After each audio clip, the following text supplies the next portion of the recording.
बिस्मिल्लाहिर्रहमानिर्रहीम। अस्सलाम वालेकुम स्टूडेंट्स, आजकल हम एक्सरसाइज 1.5 सॉल्व कर रहे हैं। आज हम एक्सरसाइज 1.5 का क्वेश्चन नंबर 5 सॉल्व करेंगे। क्वेश्चन नंबर 5 है, determine whether the given matrices are multiplicative inverse of each other. यानी ये दो मैट्रिक्स दिए गए हैं पार्ट 1 में, ये एक दूसरे के मल्टीप्लिकेटिव इनवर्स हैं कि नहीं। मल्टीप्लिकेटिव इनवर्स होने के लिए ज़रूरी है कि इनका जब आंसर आएगा वो एक आइडेंटिटी मैट्रिक्स होगा, यानी कि उसका एक डायगोनल की वैल्यू 1 होगी और बाकी तमाम जो एंट्रीज़ हैं वो 0 होंगी। तो चलिए क्वेश्चन नंबर 1 का पार्ट नंबर 1 हम सॉल्व करते हैं।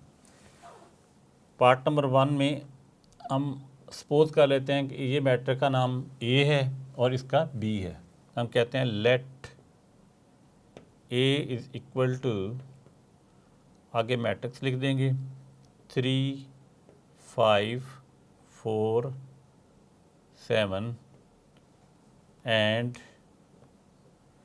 Late B matrix is equal to, इसका नाम बी दे दिया है, इसका नाम ए। इसकी एंट्री से लिख लेते हैं 7 -5 -4 एंड 3। अब क्या करना है, अब हमने इन दोनों को आपस में मल्टीप्लाई करना है और जब आंसर आएगा वो एक आइडेंटिटी मैट्रिक्स होगा, तो फिर ये दोनों आपस में मल्टीप्लिकेटिव इन्वर्स होंगे, अदरवाइज़ नहीं। तो हम लिखेंगे यहाँ पे A into B is equal to, यानी इन दोनों मैट्रिक्स को हमने मल्टीप्लाई करना है।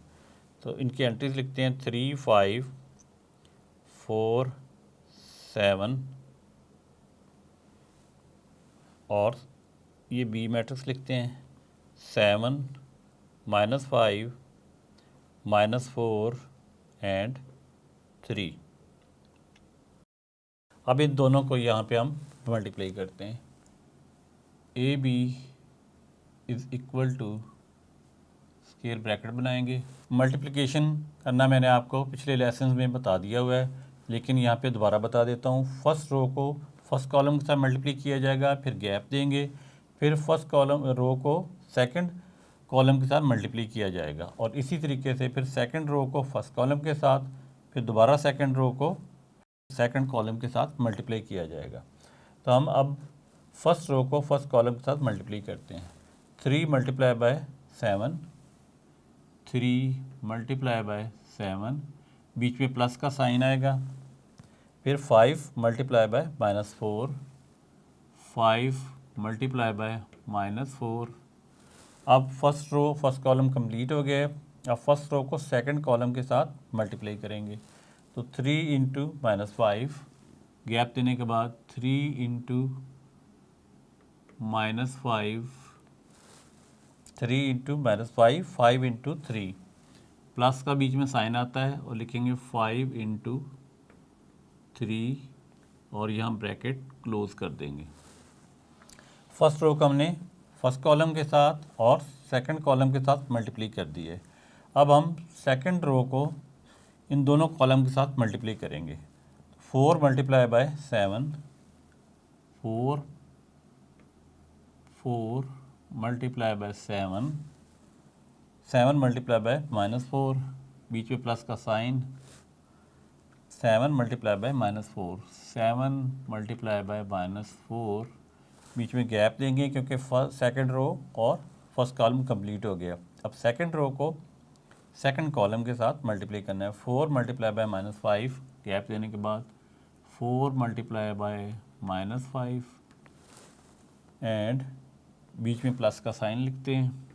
फिर 7 × 3 7 × 3। अब क्या करेंगे जी, अब हम इनको सॉल्व कर लेते हैं। A B is equal to 3 7 का क्या होता है 21, प्लस माइनस माइनस 4 5 20, -20 आ जाएगा यहाँ पे। फिर प्लस माइनस माइनस 3 5 15 -15, और यहाँ पे प्लस है और यहाँ पे है +3 है, 5 3 ज़ार 15, ये मैंने ब्रैकेट लिखी थी ऐसे, ब्रैकेट में दोनों को कर दिया था।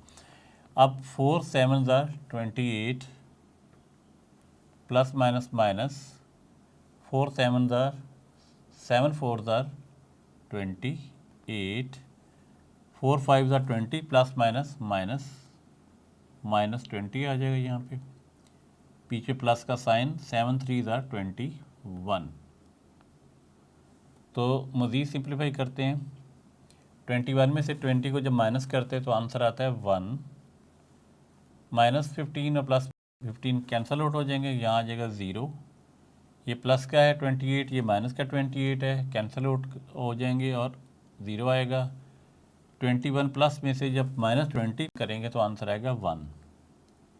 तो स्टूडेंट्स देखें कि इसका एक डायगोनल है और उसकी एंट्रीज 1 1 के बराबर है, तो इसका मतलब है ये आइडेंटिटी मैट्रिक्स है, इसके हम कह सकते हैं कि ये आइडेंटिटी मैट्रिक्स है। तो अब हमारा ए बी यानी कि ये और ये मैट्रिक्स को जब मल्टीप्लाई किया और वो एक आइडेंटिटी मैट्रिक्स के इक्वल आ गया, तो इसका मतलब है कि पार्ट 1 जो है ये मल्टीप्लिकेटिव इन्वर्स है एक दूसरे का, ये हमारा आंसर है। अब पार्ट 2 में भी आपको 2 मैट्रिक्स दिए हुए हैं, आपने इनको मल्टीप्लाई करना है, अगर इनका आंसर आइडेंटिटी मैट्रिक्स के इक्वल आ जाए तो ये भी आपस में मल्टीप्लिकेटिव इन्वर्स होंगे। उम्मीद है आज का लेसन आपको अच्छी तरीके से समझ आ गया होगा। हम मिलेंगे कल नए लेसन के साथ, तब तक के लिए अल्लाह हाफिज़।